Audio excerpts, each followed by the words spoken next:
कौन से पैसे दे दिए थे सर? अरे वो जो कल्चरल सोसाइटी के जो फंड वगैरह आता है वहाँ कुंभ मेले में लगा दिए थे यूपी गवर्नमेंट ने। अच्छा। तो मतलब एक तरह से गवर्नमेंट के नज़रिए में ये चीज़ तो फिजूल हो गई ना, मतलब ये बेकार की चीज़ है, इनका पैसा हम वहाँ लगा सकते हैं कुंभ के मेले में। कुंभ के मेले में।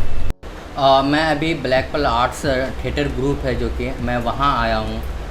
हम लोग को सबको पता है कि पेंडेमिक चल रहा है और इस हालत में जो अभी थिएटर ग्रुप है उनके हालात कैसे हैं उसको हम यहाँ जानने आए हैं। क्या दुश्वारी है यहाँ, इनके साथ क्या बीत रही है, किस हालत में इनकी ज़िंदगी गुजर रही है, उस चीज़ को हम जानने आए हैं। और हमारे साथ जो हैं अभी ब्लैक पर्ल आर्ट्स के डायरेक्टर अमूल सागर सर हैं और राहुल गौतम हैं और जो यहाँ के स्टूडेंट हैं वो लोग जो यहाँ थिएटर करते हैं उनसे बात करने आए हैं।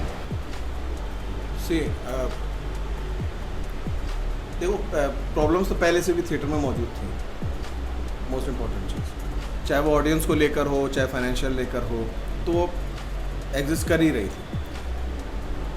कोरोना काल में या कोरोना जब देश में हिट किया तो मुझे जहाँ तक लगता है या जितने मेरे साथियों को लगता है वो ये लगता है कि इसने एंटरटेनमेंट इंडस्ट्री को ओवरऑल, चाहे वो मैं यहाँ बैठा हूँ, चाहे वो कोई मुंबई में बैठा है, कोई तमिलनाडु में बैठा है, अगर वो एंटरटेनमेंट इंडस्ट्री से जुड़ा हुआ है तो उसको कहीं ना कहीं उसने हिट किया है। और जो सबसे इम्पॉर्टेंट चीज़ मिस हुई जो हमारे लिए इम्पॉर्टेंट थी या जो जिसके लिए हम काम करते हैं वो थी ऑडियंस।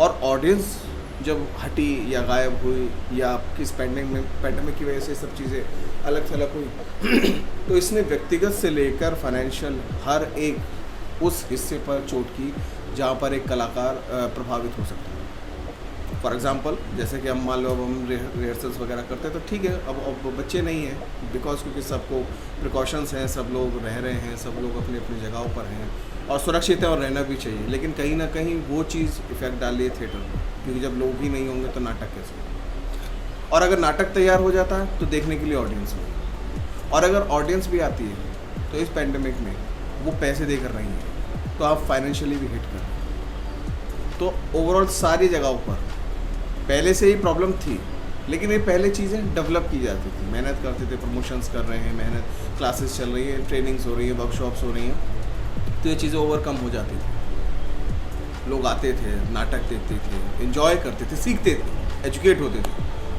अब वो चीज़ें धीरे धीरे हट रही है क्योंकि सबको अपना हेल्थ इशू और वो होना भी चाहिए। लेकिन उस हेल्थ इशू की वजह से कहीं ना कहीं ना सिखाने के लिए स्टूडेंट है, न सीखने वाले हैं, न देखने वाले हैं।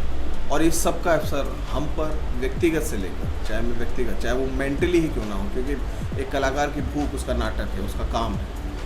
और अगर वो ही नहीं है तो समझ लीजिए पीस ऑफ माइंड ही नहीं है तो और बहुत सारी चीज़ें फिर उसके साथ जुड़ जाती हैं। वो डिप्रेशन में जा रहा है, वो उल्टी सीधी ख्यालात में जा रहा है।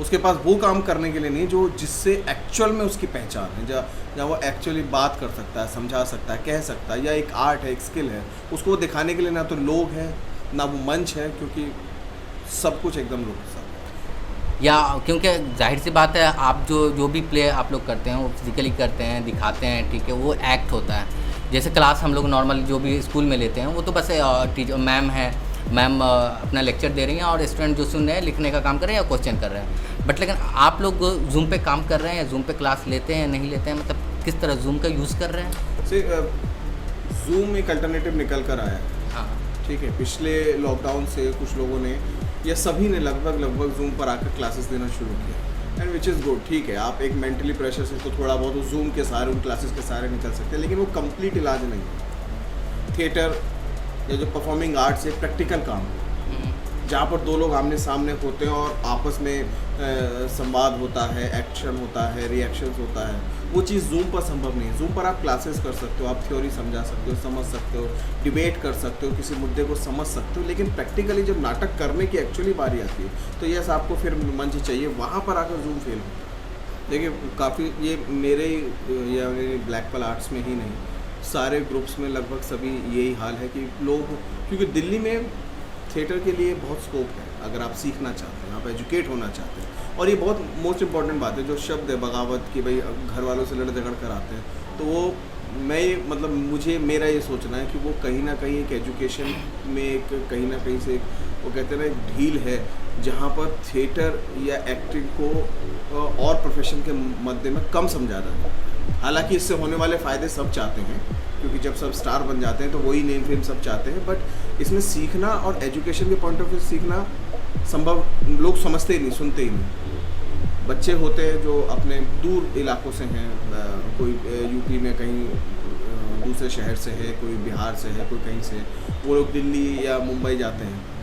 अब प्रॉब्लम ये है कि वो जिस काम को करने के लिए आया है वो इस पैंडेमिक की वजह से बंद है। वो यहाँ पर रह रहा है इस वजह से कि वो यहाँ पर रह के सीखेगा और काम करेगा, तो पहली चीज़ तो वो बंद। दूसरी इंपॉर्टेंट चीज़ कि यहाँ पर और भी खर्च हैं। जब आप कहीं बाहर से किसी और शहर में जाते हैं तो वहाँ रहने का, खाने का, पीने का, हर चीज़ के लिए आपको दाम चुकाना होगा। जब तक आपके पास पैसे हैं वो चीज़ बहुत ईजी होती है, लेकिन धीरे धीरे वो कठिन दौर में जाती है। और इसीलिए काफ़ी सारे लोग या तो थिएटर छोड़ देते हैं या उस वक्त के लिए उस एरिया को छोड़ के अपने अपने घरों में चले जाते हैं। जैसे हम हमारे ग्रुप में जितने भी लोग बाहर से आए हुए थे वो सब अपने अपने होम टाउन्स में, and they are still waiting कि अगर सब कुछ दोबारा से ठीक होता है then they will come back कि हाँ भाई हम दोबारा से शुरू करें, ठीक है। लेकिन हाँ, मेंटली कहीं ना कहीं उस पर एक असर तो डाल ही रहा है कि कोई आदमी ने कुछ शुरू किया, बहुत जद्दोजहद के बाद वो शुरू करता है, और किसी पैंडेमिक या इस तरह की परेशानी की वजह से अगर वो चीज़ बंद हो जाती है तो कहीं ना कहीं वो मेंटली एक प्रेशर आ जाता है कि अब ये भी बंद हो गया तो नेक्स्ट व्हाट, एक क्वेश्चन मार्क फ़िलहाल के लिए अभी है। सर मैं ये भी जानना चाहूँ, जैसे अभी पैंडेमिक चल रहा है और ये आपने स्पेस लिया है, काफ़ी अच्छा है, यहाँ पे मैं देख रहा हूँ सारी चीज़ें, तो जो इनकम है, जो भी एक तो थिएटर में वैसे ही कम पैसे हैं, ठीक है, जो भी स्टूडेंट आते हैं वो 500 या 1000 या जो भी जिस तरह से भी आप ये कर, अब भी तो स्टूडेंट भी नहीं है, कुछ भी नहीं है, लेकिन स्पेस है आपके पास यहाँ पे रिहर्सल के लिए, तो मतलब इसको कैसे रेंट वगैरह दे रहे हैं, किस तरह से पे कर रहे हैं? देखिए, अगर मैं अपने ग्रुप की अगर बात करूँ या ऑलमोस्ट जो भी लोग जो शायद हम कर रहे हैं वही सब कर रहे होंगे, एक रिहर्सल पॉइंट है, रिहर्सल पॉइंट से ऑब्वियसली सब जुड़े ही रहते हैं, सबका अपना फेवरेट प्लेस होता है। अब इसका जहाँ तक रेंटल की बात है तो रेंटल के लिए सभी लोग कोशिश यही कर रहे हैं कि वो लोग बैठ सभी लोग अपना अपना थोड़ा जो भी योगदान वो जैसे भी कर सकता है वो योगदान करके वो सब मिला बैठ के हम लोग किराए देते हैं, ताकि जो चीज़ हमारी है, क्योंकि कभी तो हालात ठीक होंगे, कभी तो वापस सब कुछ चीज़ें नॉर्मल होगी। इस आशा में हम लोग सभी लोग एकजुट होकर, चाहे वो ग्रुप का जो भी बंदा है वो अपनी सहूलियत, अपनी सहभागिता के हिसाब से एक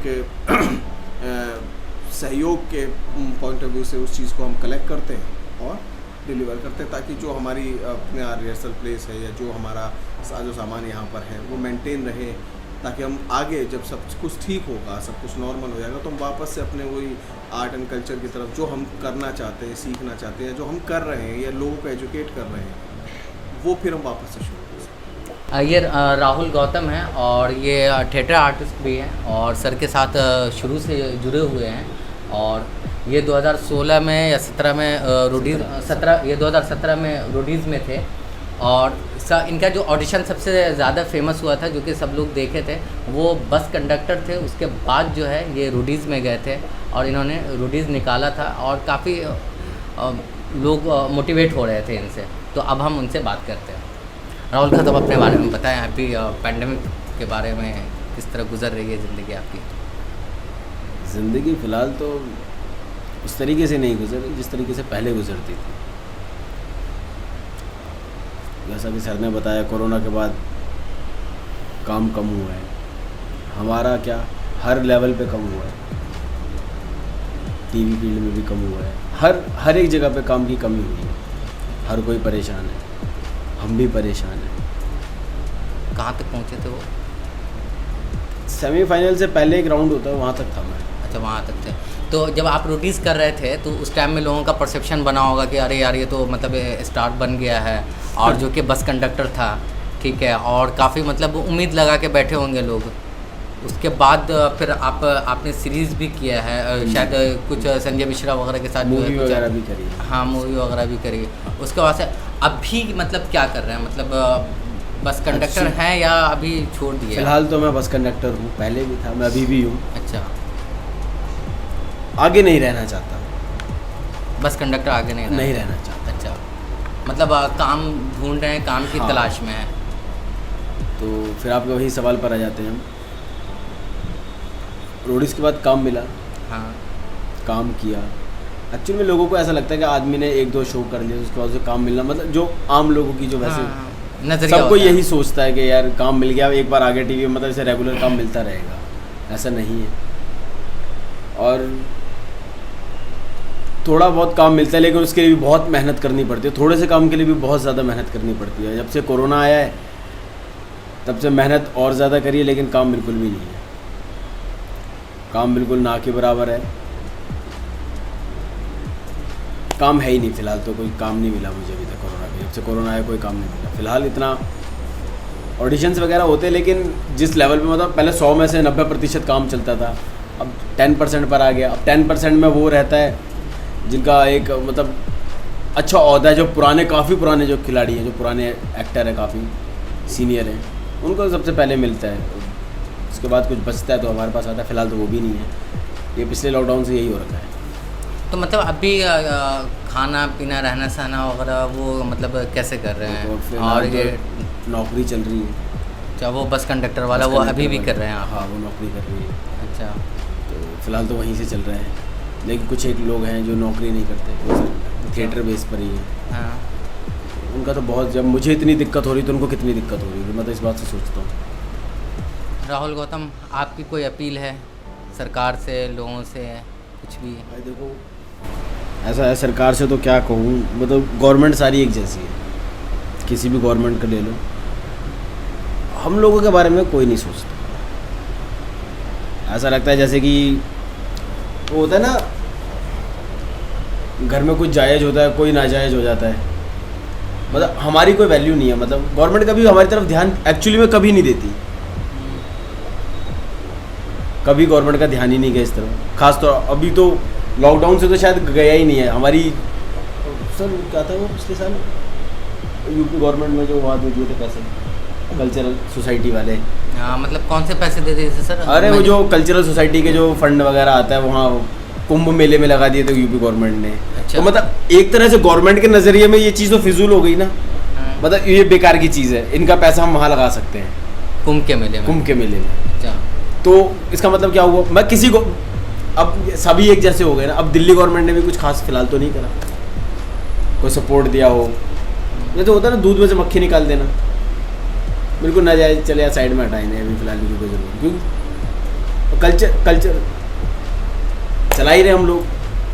फिर टिकट क्योंकि ऑडियंस, जो थिएटर की ऑडियंस उतनी तो है नहीं, कुछ लिमिट में आती है, तो टिकट मतलब अगर आप सेल भी करते हैं तो मतलब उससे कितना आ जाता होगा अंदाज?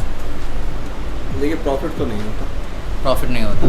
हाँ, हम ये उम्मीद के साथ करते हैं कि भाई जितना लगा एटलीस्ट उतना ही आ जाए। कई बार वो भी नहीं आता। नहीं सर, कई बार कई ज़्यादातर ऐसा होता नहीं आता, ज़्यादातर तो यही होता नहीं है आता। कि जितना लगाया उससे भी कम में रह जाता है, तो उसका इफेक्ट पड़ता ही है, क्योंकि कहीं ना कहीं एक आर्टिस्ट का मनोबल तो टूट ही जाता है कि यार काम तो हम वही करेंगे जो हम कर रहे हैं, क्योंकि यही आता है, इसके अलावा कुछ और आता भी नहीं। बाकी मेरे साथ जो है ब्लैक पर्ल आर्ट्स के डायरेक्टर और अमूल सर थे और राहुल गौतम थे। अभी हम लोग जो बात कर रहे थे, जो थिएटर ग्रुप से उनके हालात पे बात कर रहे थे, जो पैंडेमिक की वजह से उनकी कैसी गुजर रही है उनकी ज़िंदगी।